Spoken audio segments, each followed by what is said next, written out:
Bueno, continuando con el texto, antes de adentrarnos al texto, me gustaría hablar de un tema que aquí se puso a discusión, ¿no? Que qué era el libertarismo y qué es lo que proponían o qué es lo que de alguna manera expresa la ideología libertaria. Entonces, recuerden lo que yo les había dicho, ¿no? Que en el capitalismo existe el interés público y el interés privado. El interés privado se rige por una ley fundamental, que es el aumento cuantitativo de la tasa de ganancia, el capital que se revaloriza a sí mismo. Entonces, los capitales privados, su ciclo económico inicia por un capital inicial. Ese capital inicial entra al mercado, al intercambio, compra fuerza de trabajo, medios de producción, sale del intercambio, entra a la producción, transforma esa fuerza de trabajo y esos medios de producción en mercancías, vuelve otra vez al mercado, vende esas mercancías y obtiene otra vez dinero, pero dinero aumentado, dinero ampliado. Esta formulita sencilla es lo que mueve a todos los capitales privados de cualquier empresa. Uno, ¿para qué pone una empresa en Colombia? Para aumentar su ganancia, su capital inicial. Uno, ¿para qué pone una empresa en Estados Unidos, en China, en donde sea? Para aumentar el capital inicial. Bueno, ese dinero ampliado, de capital ampliado, sería, Ujú. representa la plusvalía robada del trabajador, pero también representa un vector de tiempo de crecimiento, una expectativa. Es decir, lo que se hablaba de la bicicleta que no puede parar, no sé en qué momento me recuerdo que el capitalismo es como una bicicleta que para que funcione fue allá Sí, fue allá. con el profesor, que para que funcione o para que no haya problemas tiene que andar a mayor velocidad. Cuando empieza a desacelerarse, empieza el colapso del sistema. Es decir, ¿qué pasa con esa ampliación? Que exige un crecimiento en todo orden, un crecimiento en fuerza productiva, en recursos naturales intervenir, porque eso viene de la mano también de la deuda. Los fenómenos de deuda, cuando se crean, es con una expectativa de lo futuro. Ujú. Y lo futuro tiene que estar creciendo, población creciendo, una cantidad de cosas, expansión. O sea, esa ampliación implica expansión. Cuando no se da por algún fenómeno de limitación, ese modelo tiene que bajar. Anotaría eso, digamos, para de acuerdo a lo que... Claro, y extendiendo ahora la explicación, esto es el movimiento del capital privado. El movimiento del capital público que busca garantizar las condiciones para que se dé este flujo. O sea, garantizar las condiciones de revalorización del valor. Garantizar las condiciones para que haya empresa, propiedad privada, seguridad pública, libre intercambio de mercancías. O sea, el capital público, que es el Estado, representa la unidad en un proceso nacional de todos los capitales privados. Y expresa la necesidad del capitalismo de reproducirse a futuro como relación social general. Entonces, ¿cuál es la diferencia? Ellos quieren ganar la mayor cantidad de dinero posible. El capital público quiere garantizar las condiciones de reproducción del capitalismo a futuro. Entonces, puede ocurrir que haya una contradicción entre el capital privado y el capital público. La forma en la que ideológicamente se expresa esa contradicción va a determinar las diferentes ideologías políticas. Entonces, hablando del libertarianismo, ¿qué implica? Ellos expresan la contradicción de que el capital público se mete en la esfera privada, ¿sí? O sea, ¿qué pasa? Ellos piensan que el capital privado y el capital público, en vez de existir comunidad, base, superestructura, ellos ven que cada uno es autonomizado. O sea, que cada proceso existe independiente, con sus propias leyes, con sus propias determinaciones. O sea, en vez de entender lo privado y lo público interlazado, ¿sí? Relacionado, la relación intrínseca, ¿no? Lo que nosotros hablábamos, ¿no? Conexiones internas. En vez de entenderlo unificado, lo entienden separado, como si cada cosa tuviera sus propias determinaciones y operara por su propia cuenta. Entonces, ¿qué dicen los libertarios?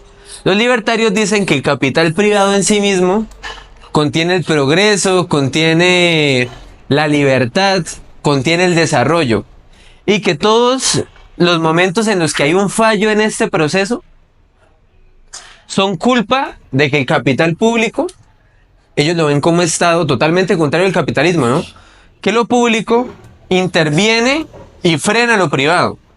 Y claro, o sea, sería un poco contradictorio, ¿no? Si nosotros entendemos que lo público, desde una teoría, digamos, materialista, desde la crítica de la economía política, nosotros entendemos lo público como la dictadura del capital, ¿cierto? La dictadura de una clase.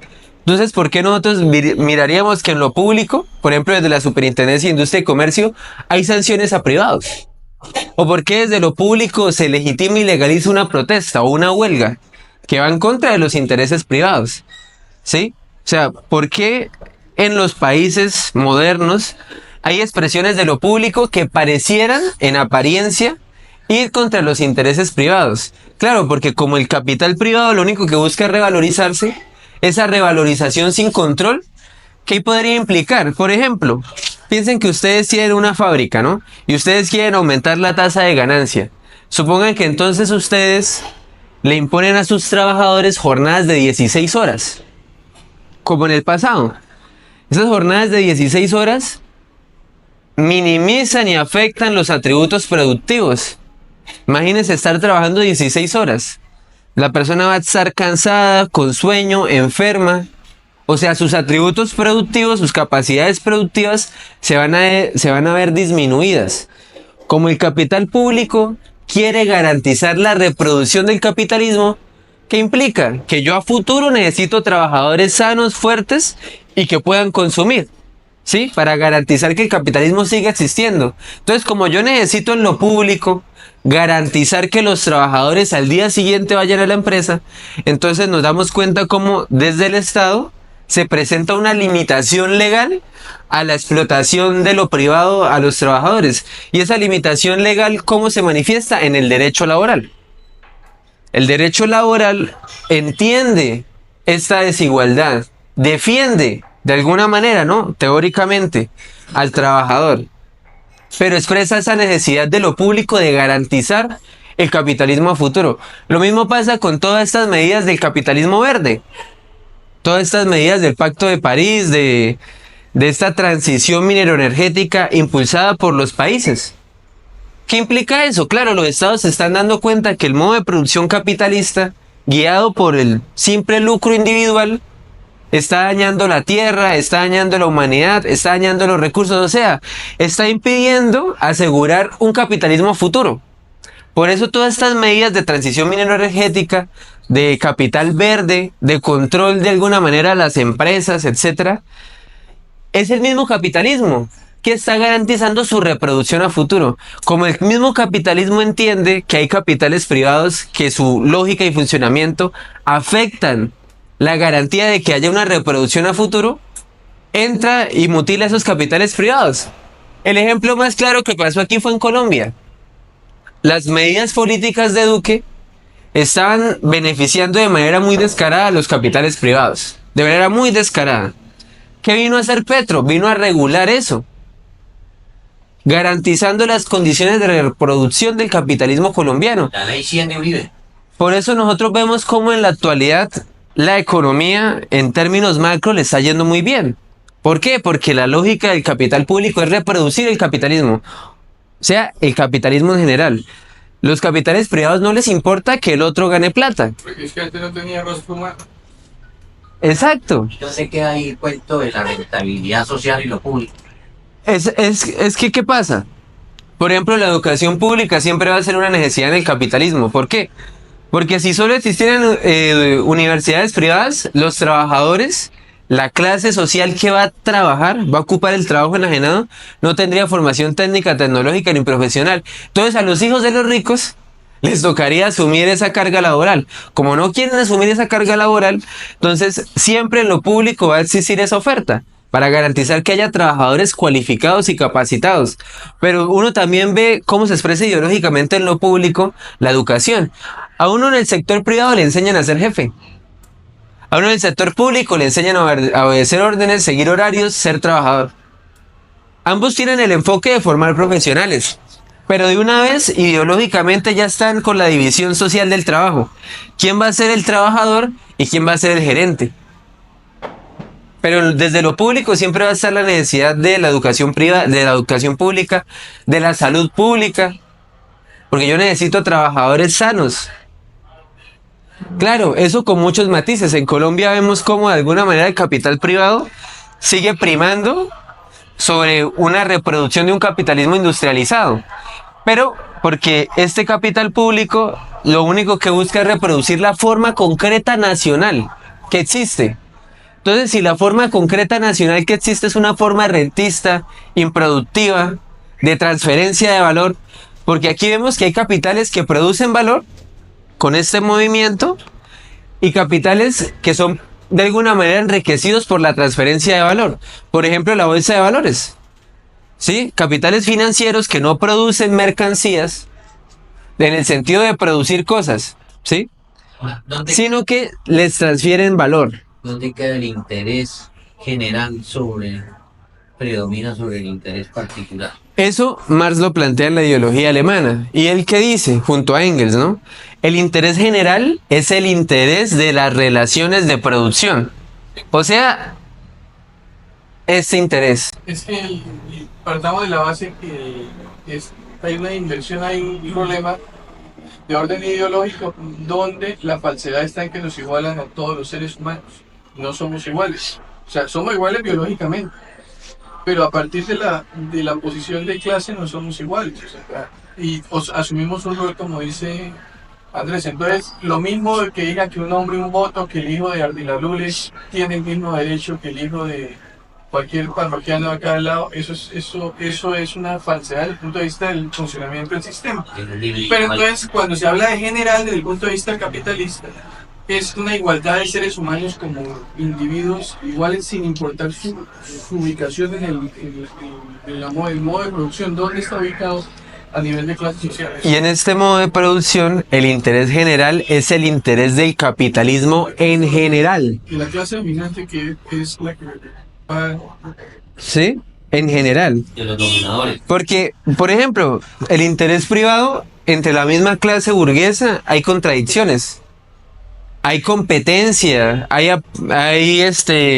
por ejemplo, hace poco era la cuestión de esto con el GEA, ¿no? Y los Zielinski. Es que por eso, ahí dice que ¿cómo se manifiesta esto? Que para los abogados, lo más interesante a nivel jurídico, o sea, donde se dan las mejores peleas, o sea, lo más estimulante a nivel de desafío mental y de interpretación y todo eso, se da en ese derecho privado. Cuando esas contradicciones llegan al máximo, por ejemplo, esos grandes grupos económicos, o sea, el nivel de todo el sistema jurídico se va a dirimir eso, claro, con sus posibles desviaciones a nivel de soborno y todo, pero los fallos mejores, más estudiados y todo eso es con respecto a esas grandes contradicciones en derecho privado que se dan en ese caso. O sea, ahí es donde se muestra que la justicia es una justicia de clase, no es una justicia general. Entonces, aquí se expresan las contradicciones de los capitales entre sí. ¿Por qué? Porque cada capital, comunidad económica privada e independiente, va a tener como motor el aumento del capital inicial. O sea, todos los capitalistas están determinados por cumplir esta ley. ¿Cómo se expresa ideológicamente en la cabeza de ellos? Que son egoístas, que son egocéntricos, que se sienten en el centro del mundo, que solo piensan en plata. Una crítica moralista, que es la crítica generalizada del progresismo, son malas personas. Una crítica materialista es, no me importa si son malas personas, sí lo son, pero no me importa si son malas personas. El contenido de esa voluntad, de esa moralidad, de ese egoísmo, son las relaciones sociales capitalistas, son las determinaciones del sistema. Institucionalizadas y la negra. El sistema produce gente así, gente que solo le importa aumentar su capital. Pero eso que pareciera ser producto libre e indeterminado de la voluntad de ellos, en realidad tiene como contenido las determinaciones generales del sistema. Que si esto no opera de esta manera, quiebra, porque es una cicla que no puede pararse de mover. Entonces, ¿qué expresiones ideológicas de esta contradicción, no? Porque, ojo, aquí es la contradicción entre los privados. Los unos se comen con los otros, ¿sí? Se devoran los unos a los otros. En lo público, al menos desde mi perspectiva, hay muchas teorías, ¿no? De la formación del Estado y de las estructuras jurídico-políticas. En lo público se encuentra de alguna manera institucionalizada la relación capital-trabajo, que es una relación desigual, ¿sí? Es una relación desigual, pero se encuentra institucionalizada, ¿por qué? Porque esta relación contradictoria se dirime, se soluciona legalmente, a través de mecanismos institucionales. Pero aquí está la lucha de clases, pero la lucha de clases institucionalizada. Y esa institucionalidad permite que se solucionen esos inconvenientes en apariencia sin que haya ningún tipo de revolución social. Entonces garantizan los pliegos de peticiones en una huelga, por ejemplo, ¿sí? Garantizan el fuero sindical. Son medidas que desde lo público parecieran contradictorias porque imponen de alguna manera a esta ley, ¿sí?, una fuerza que en apariencia se presenta como exterior.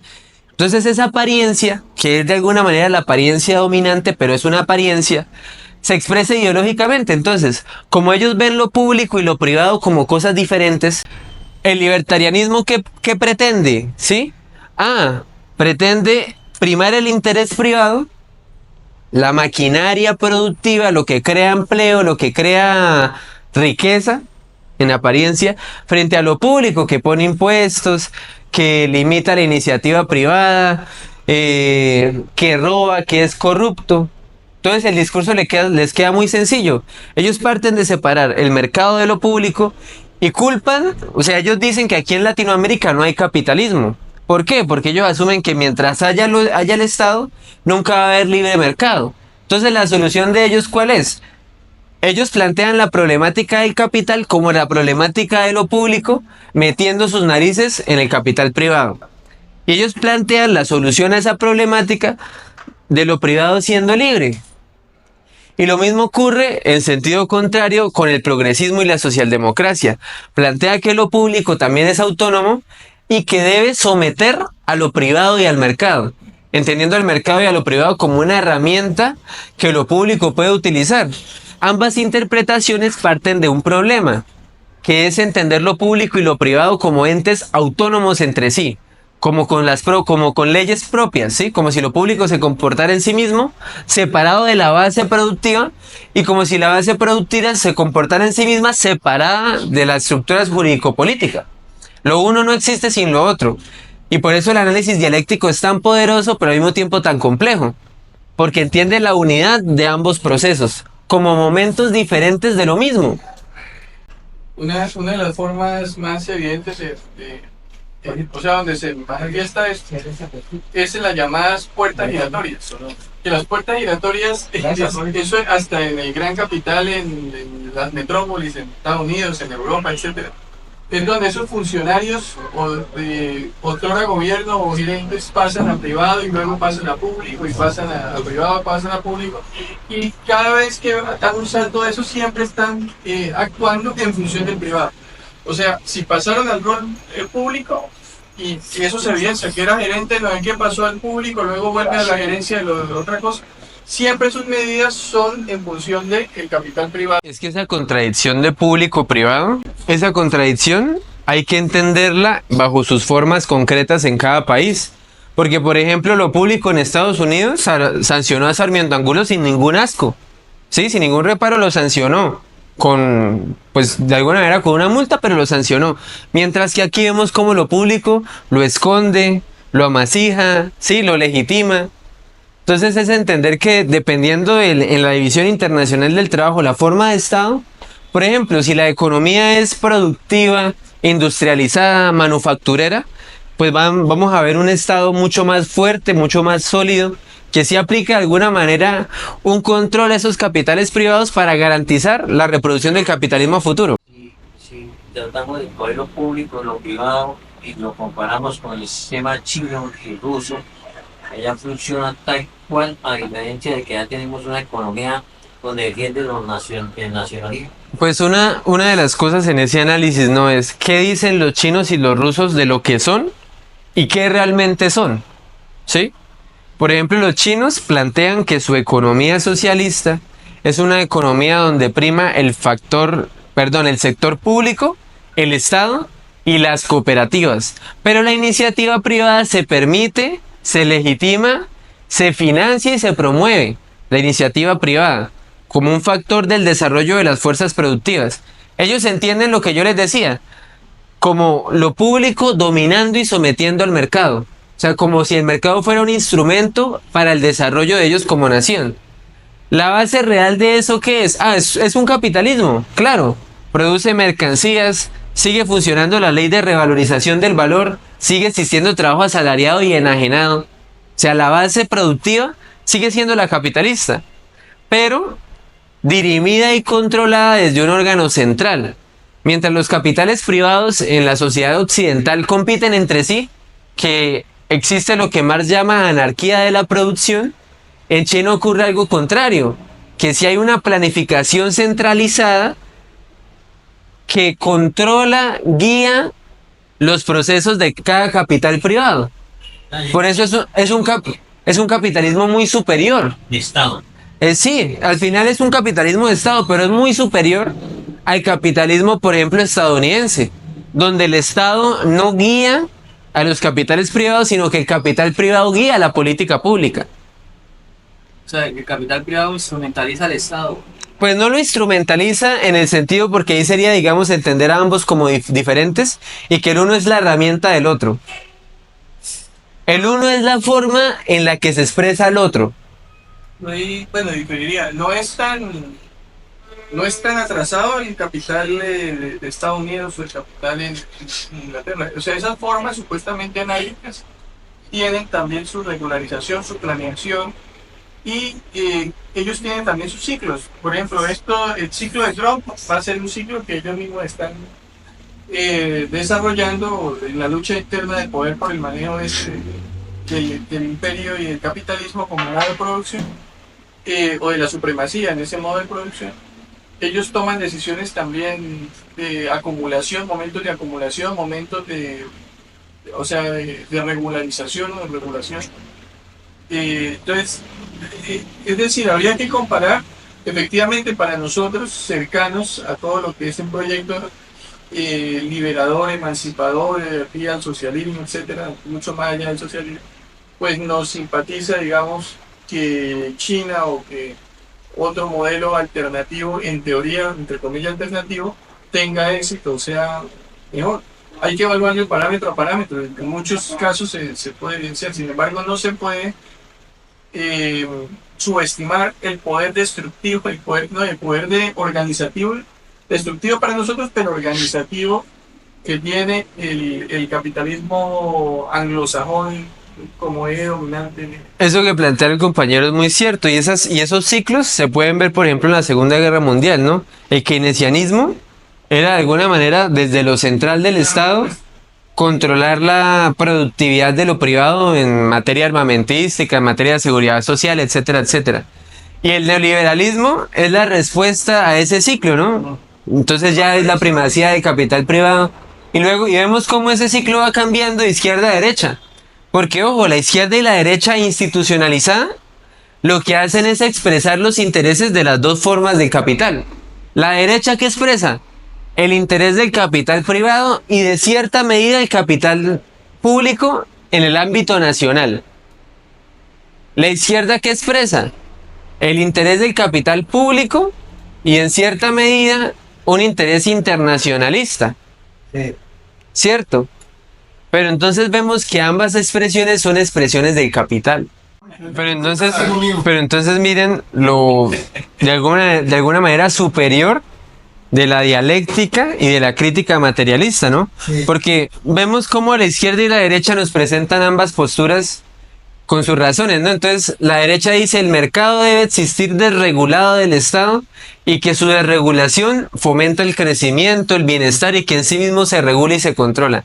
La izquierda, ¿qué dice? El mercado es necesario, pero hay que someterlo, hay que instrumentalizarlo para el desarrollo de un país, pero que tiene que haber una prevalencia del Estado. Ambos mantienen esa separación. ¿Qué decimos los críticos de la economía política?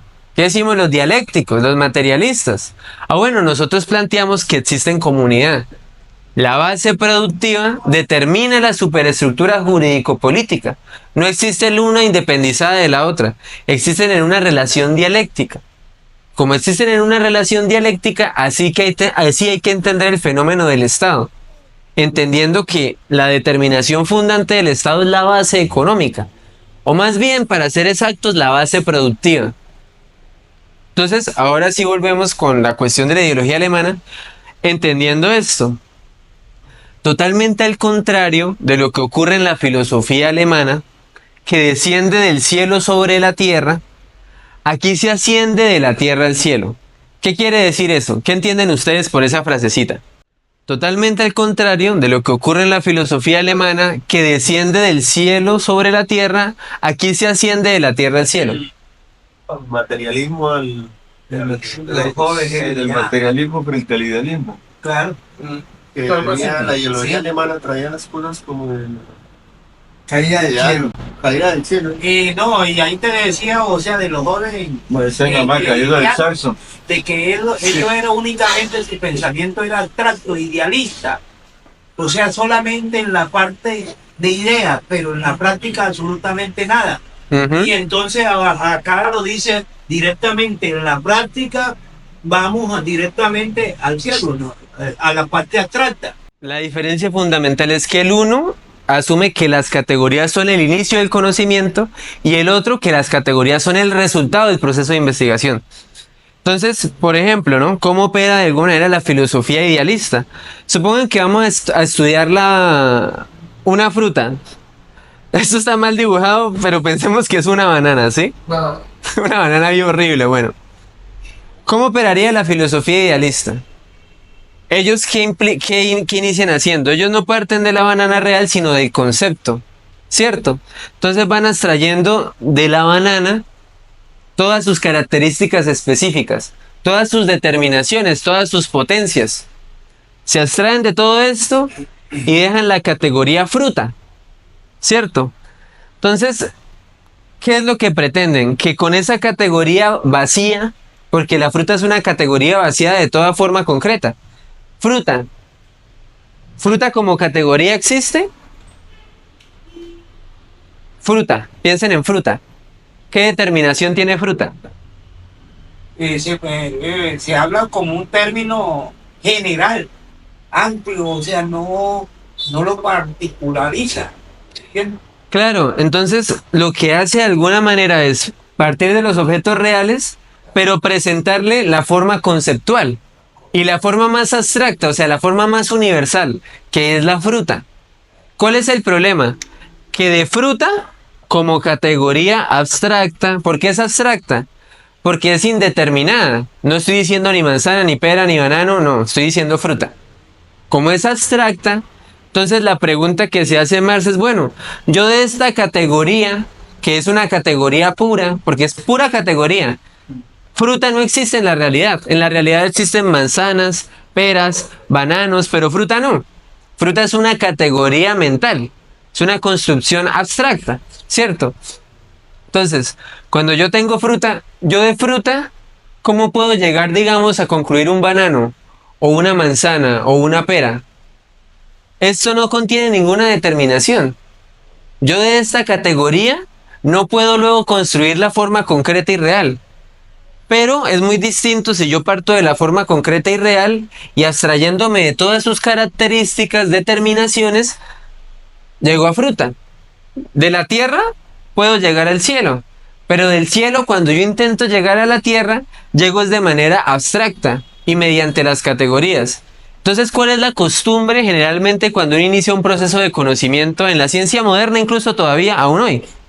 Se parte de categorías. Inclusive en nuestros primeros momentos de formación se tenía de alguna manera la creencia de que lo que estábamos haciendo era primero formarnos las categorías con las cuales luego íbamos a utilizar como herramientas para conocer el mundo. Acá Marx nos plantea que partamos del mundo directamente y de ese momento, de esa percepción del mundo, vamos construyendo o van llegando prácticamente por sí mismas las categorías con base en la realidad. Entonces, ¿cuál es de alguna manera la crítica fundamental a este idealismo? que cuando yo, en vez de partir del objeto real, parto de su concepto, estoy reemplazando las determinaciones materiales, el movimiento real de la cosa, por las determinaciones conceptuales. Entonces estoy pretendiendo que el concepto organice, controle y determine la realidad, cuando tiene que ser al revés. La realidad debe ser el contenido que le dé razón a los conceptos. Eso es lo fundamental, ¿sí? En uno, el concepto de la categoría es el inicio de la investigación, y el concepto de la categoría de lo más abstracto, lo más puro, yo deduzco el mundo, y el otro asume el concepto de la categoría como el resultado de la investigación.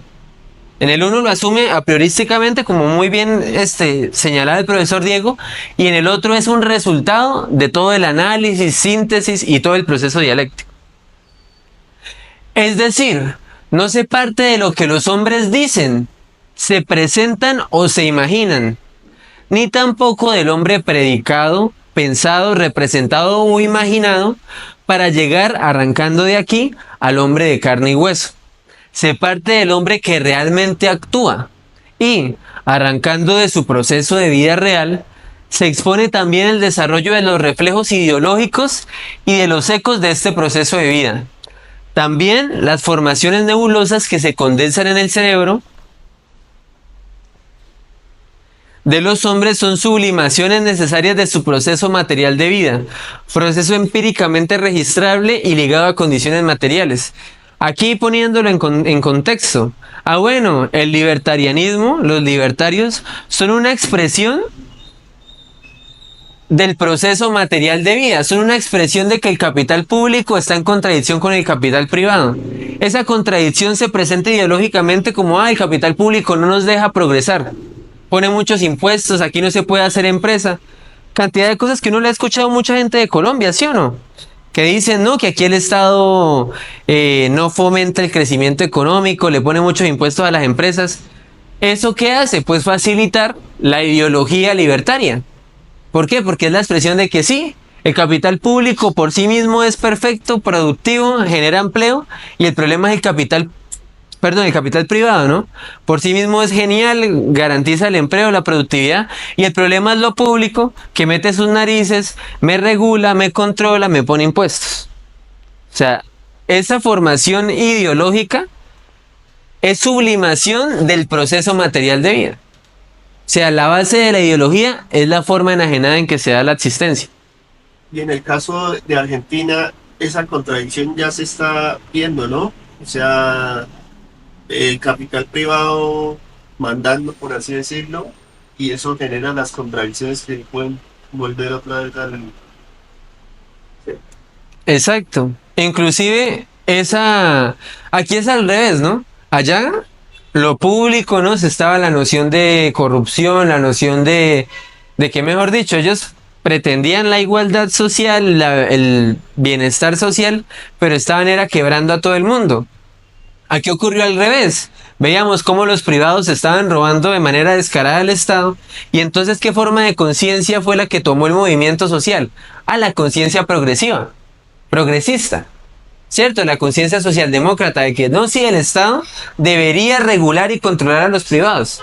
Entonces, como dice el profesor, ante un ciclo real del proceso capitalista, surgen expresiones ideológicas que van a representar la necesidad de ese ciclo.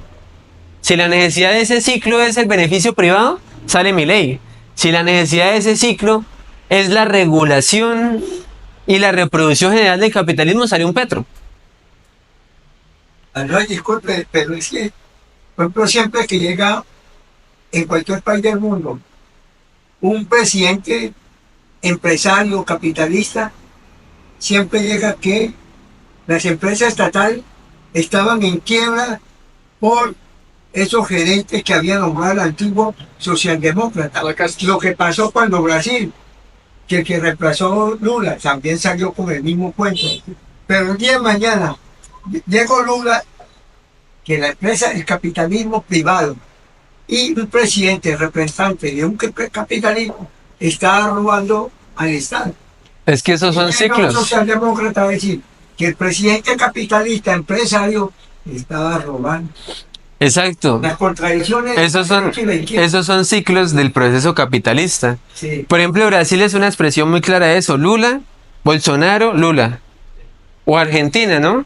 Cristina, Macri, Fernando, Milei. Pero Fernández fue el que acabó con todo. Pero si se dan cuenta cómo va girando de izquierda a derecha, de izquierda a derecha. Y ambos que manifiestan las necesidades del ciclo económico. ¿Por qué? Porque ambas son expresiones del capital. Círculo vicioso. Desde la crítica de la economía política se plantea una crítica tanto a la izquierda como a la derecha. ¿Por qué? Porque se entienden como expresiones del capital. Una del capital público, otra del capital privado, pero al fin y al cabo capital. Contradicciones sin soluciones al pueblo. Ujú. Entonces, aquí la concepción materialista de la historia, ¿qué nos dice? Que vamos a arrancar del proceso de vida, del proceso real de existencia de los seres humanos. Entonces, aquí da una explicación a las formas ideológicas. La moral, la religión, la metafísica y cualquier otra ideología y las formas de conciencia que a ellas correspondan pierden así la apariencia de su propia sustantividad. ¿Qué indica esto? Cuando habla de la apariencia de su propia sustantividad. Como si la ideología y las formas de conciencia tuvieran vida propia, fueran sujetos autonomizados. ¿Sí? Eso de alguna manera es lo que explica Marx. Aquí la ideología pierde su factor, digamos, puro, autónomo, y se presenta su base material, su base terrenal. No tienen su propia historia ni su propio desarrollo, sino que los hombres que desarrollan su producción material y su trato material cambian también al cambiar esta realidad su pensamiento y los productos de su pensamiento. No es la conciencia la que determina la vida, sino la vida la que determina la conciencia. Entonces, siempre que queramos ver un fenómeno jurídico-político, ideológico, pues hay que atender a la base material. Por ejemplo, Trump. Por ejemplo, estas formas que se plantean como fascismo, ¿son una expresión de qué? Y eso también es todavía mejor, ¿no? Vimos la contradicción público-privado. Ahora piensen en la contradicción nacional-internacional. Por ejemplo, la Alemania nazi, la Italia de Mussolini, Estados Unidos de Donald Trump, ¿son una expresión de qué? De que, la relación internacional capitalista la estamos perdiendo. Entonces, ¿qué forma tenemos que adoptar? Una forma nacionalista. Por ejemplo, la expresión en Alemania era eso. El problema de que Estados Unidos lo está dejando, mejor dicho, en la quiebra. Y vemos cómo el fascismo y cómo el nazismo lo que hicieron fue financiar a los capitales nacionales, tanto de Alemania como de Italia. Entonces, el fascismo no es algo contrario al capitalismo. El fascismo es la expresión de los capitales nacionales molestos con el capital internacional, compitiendo con el capital internacional. Las diferentes facciones de la burguesía internacional en competencia, eso es lo que presenta de alguna manera y expresa el fascismo. Y como decía el profesor, son ciclos. Ciclo de apertura, ciclo de proteccionismo, etcétera, etcétera. Este modo de considerar las cosas, o sea, la concepción materialista de la historia, parte de las condiciones reales y no las pierde de vista ni por un momento. O sea, prácticamente hagan investigación social. ¿Sí? Si vamos a consultar y a conocer la sociedad como proceso viviente, hay que ir a la sociedad como proceso viviente. ¿Sí? Hay que partir de la sociedad. Sus premisas son los hombres, pero no tomados en aislamiento y rigidez fantástica. O sea, no son los hombres separados y aislados de su propio movimiento, sino en su proceso de desarrollo real y empíricamente registrable bajo la acción de determinadas condiciones. En cuanto se expone este proceso activo de vida, la historia deja de ser una colección de hechos muertos, como plantea el positivismo, como lo es para los empíricos, todavía abstractos, o una acción imaginaria de sujetos imaginarios, como lo es para los idealistas. Entonces vemos cómo aquí Marx y Engels critican tanto a los idealistas como a los empíricos. A los primeros, ¿por qué? Porque presentan a la historia como una colección de hechos muertos y aislados, como independientes de un proceso, de una necesidad, de un desarrollo. Es como si cada hecho aislado fuera empíricamente propio, con sus propias leyes, sus propias determinaciones, separado e independiente de los demás hechos. Y a los idealistas porque ni siquiera plantean a los hechos. Los unos por ser unos empiristas vulgares y a los otros por asumir la razón pura. Sí, inclusive Kant ya había superado a los dos. Pero vemos cómo el neocantismo, cómo la modernidad recoge literalmente lo peor de ese momento histórico. Ni siquiera recoge, digamos, el avance y la superación de esas formas ideológicas, sino que lo que hace es regurgitarlas con otros nombres. Pero la crítica al empirismo radical y al racionalismo radical está acá, porque ambas son formas de idealismo, porque ambas me prohíben conocer las cosas en su real existencia. Por ejemplo, el empirismo más radical me dice que todos son percepciones y que yo no puedo estar seguro de nada. Y el racionalismo más radical se centra en lo ideológico y nunca toca nada concreto. Ambos tienen problemas. Por ejemplo, el empirismo es la forma generalizada de la ciencia moderna, con su división del trabajo, sus metodologías, que tiene ese problema de la ciencia como science. Y ese racionalismo tiene el problema de estar engendrado de alguna manera por el idealismo. La ciencia real, la ciencia positiva, como lo decía Marx en alemán, ¿cómo era? Wissenschaft. Wissenschaft. Es la unidad tanto de la empiria, porque es un proceso empíricamente registrable, y como de la razón, porque hay momentos en el proceso dialéctico que yo no puedo conocer. Yo no puedo coger la sociedad y separarla con un cuchillo y analizar sus partes. Tengo la abstracción como única metodología posible, ¿sí? Entonces es esa unidad de lo empírico con lo racional y no presentadas de manera opuesta como abstracciones separadas la una de la otra. Allí donde termina la especulación en la vida real, comienza también la ciencia real y positiva. La exposición de la acción práctica, del proceso práctico de desarrollo de los hombres. Terminan allí las frases sobre la conciencia y pasa a ocupar su sitio el saber real. La filosofía independiente pierde con la exposición de la realidad el medio en que puede existir. En este sentido, aquí se plantea la filosofía independizada de las ciencias, como la filosofía en sí misma. Pierde su razón de existir, porque ya no estamos pensando las cosas en sí mismas, sino en su relación con la realidad concreta. En lugar de ella puede aparecer a lo sumo un compendio de los resultados más generales, abstraídos de la consideración del desarrollo histórico de los hombres. Estas abstracciones de por sí, separadas de la historia real, carecen de todo valor. O sea, para que la filosofía siga teniendo su lugar preponderante, no puede pensarse independizada de la ciencia, sino integrada. Porque vemos en la actualidad cómo los científicos hacen pésima filosofía y cómo muchos filósofos hacen pésima ciencia. La lógica y la necesidad es que haya unidad entre las dos y no esa separación que es la separación de la división del trabajo. Estas abstracciones, bueno, solo pueden servir para facilitar la ordenación del material histórico, para indicar la sucesión de sus diferentes estratos, pero no ofrecen en modo alguno, como la filosofía, receta o patrón con arreglo al cual puedan enderezarse las épocas históricas. Entonces, básicamente lo que se pretende, porque es que piénsenlo así, el saber absoluto plantea la generalidad, pero abstraída de las cosas particulares y concretas. Y el saber positivo plantea lo particular, pero abstraído de su relación, de su proceso, como un hecho aislado y muerto. Ambas formas, la ciencia moderna y la filosofía moderna, plantean una problemática.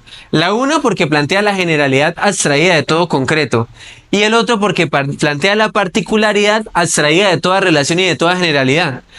A los unos, el árbol no les deja ver el bosque, y a los otros se pierden en el concepto de bosque y ni siquiera ven el bosque real. Aquí en esta parte, lo que hace Marx y Engels es de alguna manera hacer una historia. Plantean cuál es la condición de libertad de los hombres y cómo el desarrollo de las fuerzas productivas es lo que da de alguna manera esa posibilidad. Pero antes de pasar a esta parte, quisiera tocar con ustedes el tema de, bueno, partir de la forma real de vida de los seres humanos, ¿no? Entonces partamos de la vida. como hacen de alguna manera los decoloniales, ¿no? Que parten de la vida. Pero entonces nosotros agreguemos determinaciones. Entonces no partamos de la vida en abstracto, sino partamos de la vida humana. ¿Se acuerdan que las clases pasadas habíamos dicho, ¿no? Que la necesidad fundamental de la vida era gastar su propia fuerza, energía vital para reproducir su propia vida, que era el proceso de trabajo. Entonces ahora pensemos cómo se da el proceso de trabajo en la humanidad. Podemos hacerlo de dos maneras, ¿no? Analizando la forma histórica concreta o analizando las determinaciones generales del proceso de vida, o sea, todo lo que es común en cualquier época histórica del proceso de vida humano. Entonces, por ejemplo, ¿qué determinaciones o características podemos observar del proceso de vida humano? Bueno, el proceso de vida humano tiene algo que no tiene ningún otro ser vivo. Que el proceso de vida va de la mano con el trabajo. Ok. El trabajo lo define, le define su forma de vida y implica una serie de parámetros por los cuales el hombre se autorrealiza como ser humano. Entonces, el proceso de vida tiene una preponderancia del trabajo. El proceso de vida humano Ajá, el proceso de vida humano. es distinto a las formas a las otras formas de vida que sus actividades, ¿sí? Con el relacionamiento de su entorno no se pueden catalogar como trabajo. ¿Por qué? ¿Cómo catalogaríamos entonces al trabajo? El trabajo en sí humano incluye el relacionamiento social, es decir, construir relaciones sociales a partir de esa actividad. Yo tengo un concepto, el tema que está tocando. El trabajo hace parte del desarrollo intelectual, psicológico y físico del ser humano en una sociedad de consumo, de las relaciones con otras personas, de esa comunidad en la cual se está laborando las personas, hombres y mujeres, Ok. campesinos, obreros, intelectuales y demás profesiones. Una determinación del proceso de vida humano. Aquí hablamos de que el trabajo, que es social. Las condiciones que la hacen necesarias. Las condiciones de comida, las condiciones de bebida, las condiciones de alimento, las condiciones de vivienda. Esas son las condiciones materiales para poder garantizar la vida. Listo. Entonces vemos cómo estamos partiendo aquí de lo más abstracto, ¿no? De la vida humana. ¿Qué nos dimos cuenta? Que el proceso de vida humana es un proceso de producción y reproducción mediada por el trabajo. El trabajo como relación del ser humano con la naturaleza y con los otros seres humanos. ¿Qué más dijimos? Que ese trabajo es un trabajo social. Veamos, en todos los estadios históricos del ser humano ha existido socialmente y el trabajo ha existido socialmente determinado. Por ejemplo, en las tribus de cazadores y recolectores, unos cazaban, otros recolectaban, otros se quedaban al cuidado del hogar. Hay una división del trabajo y el trabajo como tal se ponía en marcha de manera social. Y es importante entender eso, porque implica que el trabajo que produce al ser humano, o sea, si nosotros nos preguntamos por la subjetividad, ¿no? Y cómo la subjetividad se produce a sí misma, de una vez tenemos a la sociedad ahí. El trabajo que produce al ser humano, o más bien, el proceso de vida de la humanidad es un proceso que se da socialmente. O sea, va a estar socialmente determinado. Una de las diferencias que se planteaban, por ejemplo, frente a un hormiguero. El hormiguero puede tener un desarrollo de su productividad netamente cuantitativo. O sea, si son muchas hormigas, el hormiguero va a ser muy grande, ¿cierto? Los seres humanos tenemos un desarrollo cuantitativo y cualitativo. Las hormigas solo van a ser hormigueros, más grandes los unos que los otros. Pero los seres humanos pasamos de construir chozas a construir literalmente naves espaciales.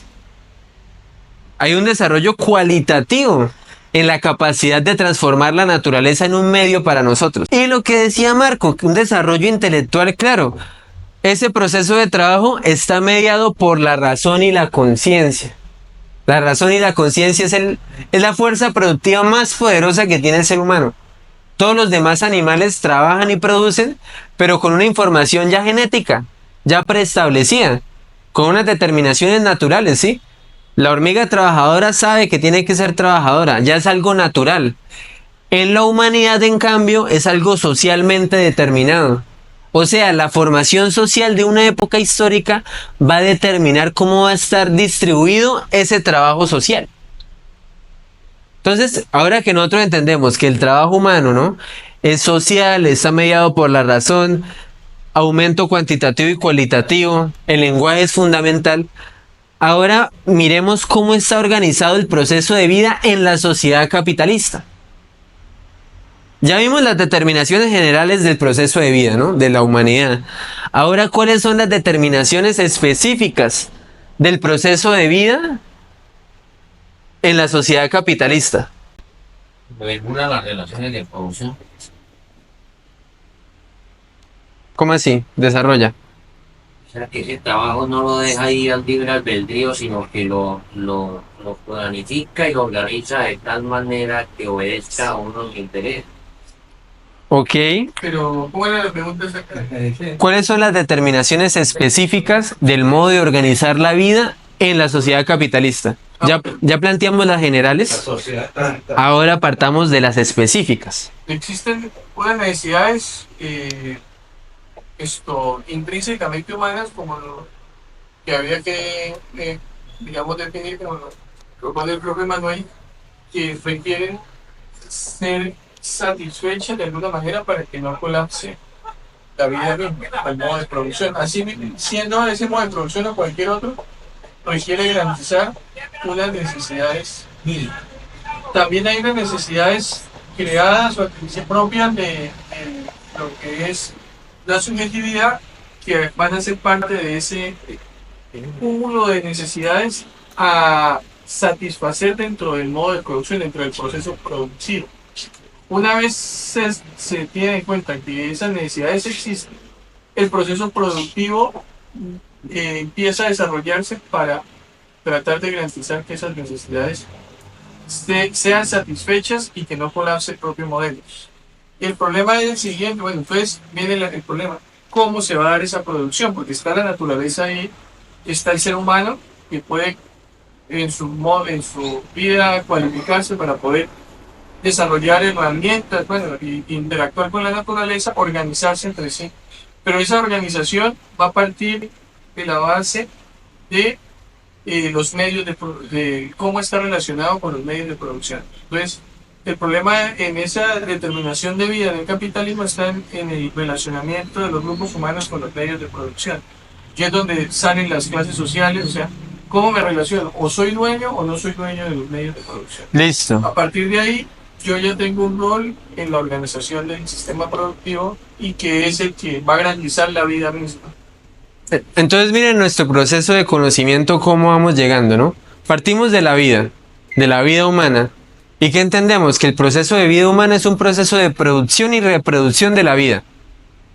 Entonces, ahora la pregunta es, ¿cómo se da ese proceso de producción y reproducción en la sociedad capitalista? Vemos que la determinación fundante, de alguna manera, de ese proceso de producción y reproducción va a tener relación con la forma en la que está distribuido los medios de producción, ¿sí? A quién le corresponden los medios de producción y a quién no. Entonces, volvamos a antes, ¿no? La producción es social. Y en el capitalismo, ¿cómo se expresa que la producción es social? Cada unidad económica no produce para sí misma, sino para la sociedad. El zapatero no produce zapatos para usarlos él, ¿sí? O sea, en la sociedad moderna la producción es producción social. Se produce para la sociedad.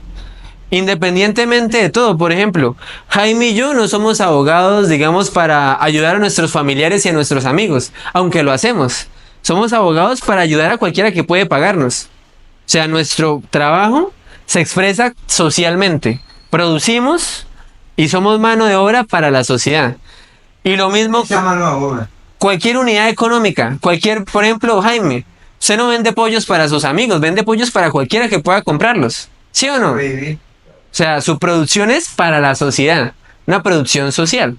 Y para poner en marcha esa unidad económica individual, para poner en marcha esa unidad privada, capitalista, ¿qué necesita? consumir la producción de la sociedad. Por ejemplo, si yo soy carpintero, la producción es social en la medida en que yo produzco sillas, tableros para la sociedad. Y la producción también es social porque yo solo puedo poner en marcha mi proceso productivo consumiendo de la producción previa de la sociedad. Ah, la sociedad que me produjo clavos, que me produjo pegante, que me produjo madera, que me produjo pintura, que me produjo laca. Me produjo las herramientas. O sea, yo tengo que consumir de la producción social para poner en marcha mi proceso individual. Y lo mismo ocurre, por ejemplo, en la producción intelectual. Para poner en marcha, qué sé yo, un producto como un artículo, tengo que partir de consumir la producción intelectual de la sociedad previa. Tengo que consumir a Platón, a Aristóteles, a Hegel, a Kant, etcétera, etcétera. ¿Sí? Son producto de la sociedad. Parto de la sociedad y llego a la sociedad. Por eso la producción en el capitalismo está socialmente determinada. Yo produzco para la sociedad y para producir tengo que partir del consumo de la producción de la sociedad. Hasta ahí claro, ¿cierto? Listo. Ya como para concluir, ¿no? Sí. Las unidades económicas ponen en marcha su producción con el único fin de aumentar cuantitativamente la tasa de ganancia. O sea, con el único fin de producir valor. ¿Cierto? Entonces, como la producción de la vida no está organizada en función de producir vida, sino de producir capital, el capitalismo es la forma en la que existe la vida humana. El capitalismo no es un proceso muerto, es un proceso vivo, pero es un proceso vivo enajenado en las cosas, o sea, en la producción de valor. Y eso pues lo tocaremos más adelante, incluso en la clase del capital.